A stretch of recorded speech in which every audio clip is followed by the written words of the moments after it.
በመካከለኛው ምስራቅ እየተካሄደ ባለው ጦርነት ኢራንና እስራኤል የሚፈጽሙት ጥቃት ተጠናክሮ ቀጥሏል። ኢራን በእስራኤል ላይ ተከታታይ ጥቃቶችን መክፈቷን ስታሳውቅ፣ እስራኤል ደግሞ ከአንዳንድ ቦታዎች ኢራናውያን ለቀው እንዲወጡ እያስጠነቀቀች ትገኛለች። የኢራን እስላማዊ አብዮታዊ ዘብ ጦርነቱ ከተጀመረ ወዲህ በዛሬው ዕለት 48ኛውን የጥቃት ማዕበል በእስራኤል ላይ መክፈቱን የኢራን መንግስት መገናኛ ብዙሃን ዘግቧል።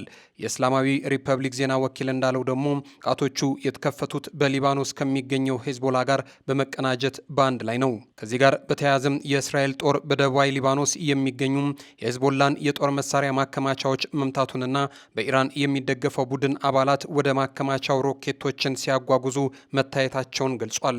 ይህንንም ተከትሎ የእስራኤል አየር ኃይል የጦር መሳሪያ ማከማቻውን በመደብደብ የሄዝቦላ አባላትን መደምሰሱን ጦር ኃይሉ በማህበራዊ ሚዲያ ገጹ ላይ ባወጣው መግለጫም አመላክቷል። በኢራን ላይ ጥቃት እያካሄደው የሚገኘው የእስራኤል ጦር በምዕራባዊው ኢራን ውስጥ በምትገኘው ታብሪዝ ከተማ ውስጥም ባለ አንድ የኢንዱስትሪ አካባቢ የሚኖሩ ሰዎች አካባቢውን ለቀው እንዲወጡ ማስጠንቀቂያም ሰጥቷል። ጥቃት የሚፈጸምበትን አካባቢ ከሚያመላክት ካርታ ጋር ለከተማዋ ነዋሪዎች የተላለፈው ማስጠንቀቂያም በተጠቀሱ ስፍራዎች የእስራኤል ሰራዊት በቀጣይ ሰዓታት ውስጥ እርምጃ እንደሚወስድ የሚገልጽ ማስታወቂያ ነበር። ይህንንም ጨምሮ ጥቃቱ በቅርቡ ከተፈጸሙ ወታደራዊ እርምጃዎች ጋር የሚመሳሰልና የኢራን አገዛዝን ወታደራዊ መሰረተ ልማቶች ኢላማ ያደረገ መሆኑንም አያይዘው አስታውቀዋል። በዚህም ምክንያት በተጠቀሰው አካባቢ ያሉ ሰዎች ለደህንነታቸው ሲሉም በአስቸኳይ አካባቢውን ለቀው እንዲወጡና በቦታው መቆየት በሕይወት ላይ አደጋ የሚያስከትል መሆኑንም አስጠንቅቀዋል። በሌላ መልኩ 5 የአሜሪካ አየር ላይ ነዳጅ የሚሞሉ ወታደራዊ አውሮፕላኖች ሳውዲ አረቢያ ውስጥ በኢራን ተመተው ጉዳት እንደደረሰባቸው ዎል ስትሪት ጆርናል መዘገቡ ይታወቃል። አውሮፕላኖቹ በሳውዲው ልዑል ሱልጣን የአየር ኃይል ሰፈር ውስጥ ሳሉ ከቀናት በፊት ኢራን በፈጸመችው የሚሳኤል ጥቃት መመታታቸውን ጋዜጣው የአሜሪካ ባለስልጣናትን ጠቅሶ ዘግቦ ነበረ። ነዳጅ ጫኝ የሆኑት ወታደራዊ አውሮፕላኖች በተሰነዘረባቸው ጥቃት ጉዳት እንደደረሰባቸው፣ ነገር ግን ሙሉ ለሙሉ አለመውደ ማቸውን ባለስልጣናት ተናግረዋል። በአሁኑ ጊዜ ጥገና እየተደረገላቸው መሆኑንና በጥቃቱ በሰው ላይ ጉዳት አለመድረሱን መናገራቸውን ዎል ስትሪት ጆርናል አያይዞም ዘግቧል። ይህ በ5 የአሜሪካ ወታደራዊ አውሮፕላን ላይ ጥቃት መፈጸሙን የሚገልጸው ዘገባ የወጣው ኬስ 135 ነዳጅ የሚሞላ የአሜሪካ አየር ኃይል አውሮፕላን ባለፈው ሐሙስ በምዕራባዊው ኢራቅ ውስጥ መከስከሱ ከተነገረ በኋላ ነው። በመካከለኛው ምስራቅ የአሜሪካንን ወታደራዊ ተልእኮዎች የሚቆጣጠረው የዩናይትድ ስቴትስ ኦፍ አሜሪካ የጦር ኃይል ማዕከላዊ ዕዝ ሴንትኮም እንዳረጋገጠው ከሆነ በአደጋው በአውሮፕላን ውስጥ የነበሩ ሁሉም 6 አባላቱም አልቀውበታል። ይህ በእንዲህ እንዳለ ደግሞ ከአሜሪካ ተቋማት ጋር የሚሰሩ የነዳጅና የጋዝ አምራች ድርጅቶችን የኢራን ጦር ሰራዊት በማውደም ወደ አመድ ክምርነት እንደሚለውጣቸው መግለጹን የኢራን መገናኛ ብዙሃን ዘግቧል።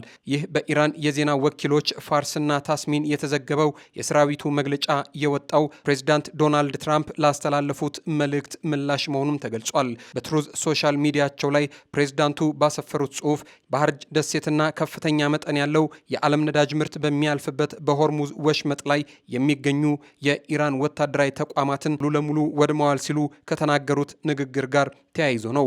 ተጨማሪ የአሜሪካ የባህር ኃይል ወታደሮችና የጦር መርከቦች ወደ መካከለኛው ምስራቅ ሊሰማሩ መሆኑን ቀደም ሲል በአሜሪካ የቢቢሲ አጋር በሆነው ሲቢኤስ ቴሌቪዥን ተዘግቧል። ባለስልጣናትም ዝግጁ ከሆኑ የባህር ላይ ወታደራዊ ቡድኖችና የባህር አሳሽ ኃይሎች በኢራን አካባቢ ያለውን የአሜሪካ ጦር ለማጠናከር ከሌሎች አካባቢዎች ጋር እየተንቀሳቀሱ መሆኑንም ተናግረዋል። ፕሬዚዳንት ዶናልድ ትራምፕ በሆርሙዝ ስትሬት ላይ ዓለም አቀፍ የጦር መርከቦች እንዲሰማሩም ጥሪ አቅርበዋል።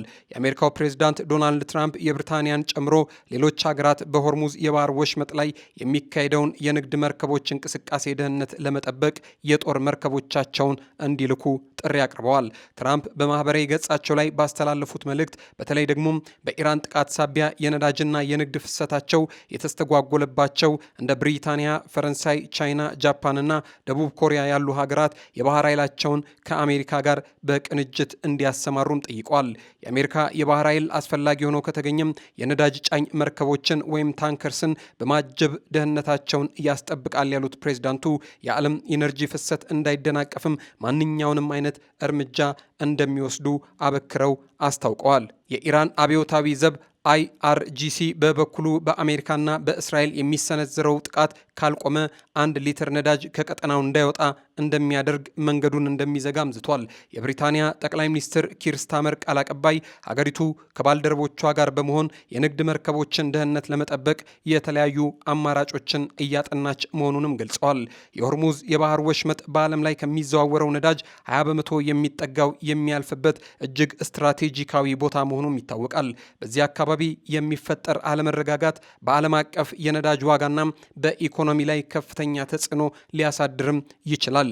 በሌላ መልኩ ኢራን ከተከፈተባት ጦርነት ጋር ተያይዞ በየ15ና 20 ደቂቃው ነዳጅና ሌሎች ነገሮችን የጫኑ ግዙፍ መርከቦች የሚተላለፉበትን የሆርሙዝ ባህረ ሰላጤ በመዝጋቷ በዓለም የነዳጅ ዋጋ ላይ ከፍተኛ የሆነ ጭማሪም ከሰት ችሏል። የአሜሪካው ፕሬዝዳንት ዶናልድ ትራምፕ ዛሬ በአሜሪካ ጦስ የተፈጠረውን ይህንን ውጥንቅጥ ለማስተካከል የሆርሙዝን ባህረ ሰላጤ የሚዘጉ ትላልቅና ትናንሽ መርከብና ጀልባዎችን ማውደማቸውን በንግግሮቻቸው ሲገልጹ ተሰምተው ያውቃሉ። ኢራን ይህንን ሰርጥ በመዝጋቷ ታዲያ ከገፋችበት እርምጃው እንደሚከፋም አያይዘው አበክረው ተናግረው ነበረ ፕሬዝዳንቱ። በሌላ መልኩ የኢራንን የባህር ስር ሚስጥሮቿን የሚያውቁ ሰዎች ደግሞ የአሜሪካው መሪ ዶናልድ ትራምፕ ያዩት ከላይ ተንሳፈው ወጥተው ወይንም ደግሞ ከርቀት ሆነው በመርከቦች ላይ የሚተኩሱ ትላልቅ መርከቦችንና ትናንሽ ጀልባዎችን ብቻ ነበረ። ነገር ግን ያ ባህር በውስጡ እጅግ ያልተነገሩ ብዙ መሳሪያዎችን ይዟል ሲሉ ይናገራሉ። እዚህ ጉዳይ ጋር በተያያዘ ከትላንት በስቲያ ማምሻ ጀምሮ ትላልቅ የዓለም ሚዲያዎች እንደዘገቡት ከሆነም ኢራን በድምፅ በእንቅስቃሴና በሞገድ ሊፈነዱ የሚችሉ የተለያዩ አይነት የባህር ላይ ፈንጂዎች በባህረ ሰላጤው ውስጥ ማጥመድ መጀመሯ ተዘግቧል። እነዚህ በትንንሽ $1000 ወጪ ተሰርተው የቢሊዮን ዶላር ንብረት ሊያወድሙ የሚችሉ የባህር ውስጥ ፈንጂዎች ከባህር ወለል ስር በሰንሰለት የሚታሰሩ የሚንሳፈፉ ወይንም ከባህር ስር ካለው አሸዋ ውስጥ የሚቀበሩ ሲሆኑ ትላልቅ መርከቦች በሚመጡበት ጊዜም የሚፈጠረውን ከፍተኛ የሞገድ ንዝረት ለክተው የሚፈነዱ እጅጉን አደገኛ ቦምቦች ናቸው። ኢራን የሆርሙዝ ሰርጥ እየተቆጣጠረች ያለችው ከባህር በላይ ብቻም አይደለም።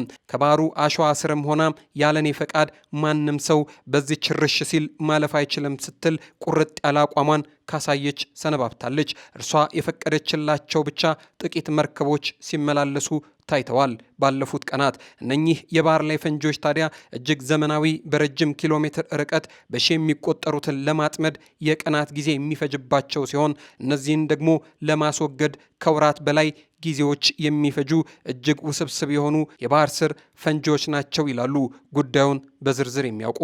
ታዲያ ይህ በአሜሪካ በእስራኤልና በኢራን ምክንያት በዓለም ላይ ነዳጅ እየተወደደ ኑሮ እየተወደደበት የመጣው የዓለም ሕዝብ በሙሉ የዚህ ወሽመጥ ጉዳይ መቼ ይፈታል፣ ጦርነቱስ መቼ ያልቃል የሚል እንቆቅልሹ አሁንም አልተፈታለትም። ይህንን ጊዜ ሲሰጠን አብረን የምናየው ጉዳይ ይሆናል።